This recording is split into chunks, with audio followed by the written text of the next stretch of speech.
A British woman has died and her husband left in critical condition after the boat they were riding in crashed off the coast of Turkey.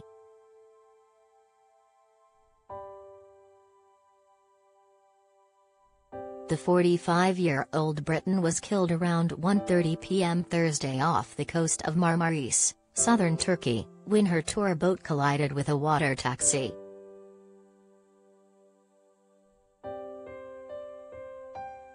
Her husband was critically injured in the crash and was in a stable condition in hospital last night.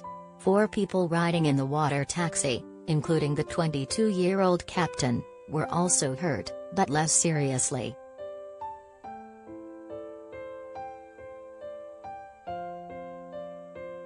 They were named by local media as Tamer Altandag and Mervat Jikmara, both 43, Lashaleen, 21, 40-year-old Peter Jordan and 19-year-old Clains Fadielu.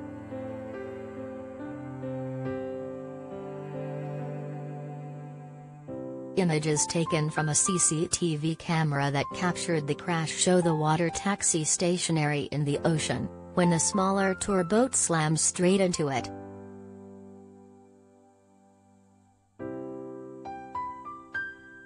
More pictures published by local media show the tour boat on shore, with a large section of the front of the vessel torn away by the force of the impact.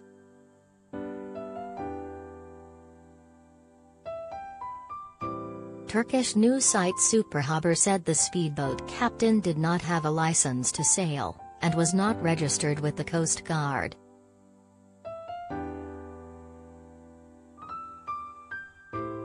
He is now being investigated for negligent manslaughter.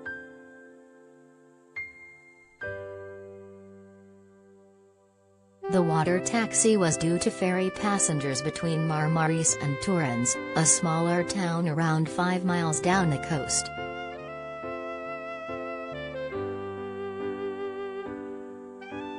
The crash happened in front of the 5-star Elegance Hotel in Marmaris, which is towards the western end of town away from the main marina.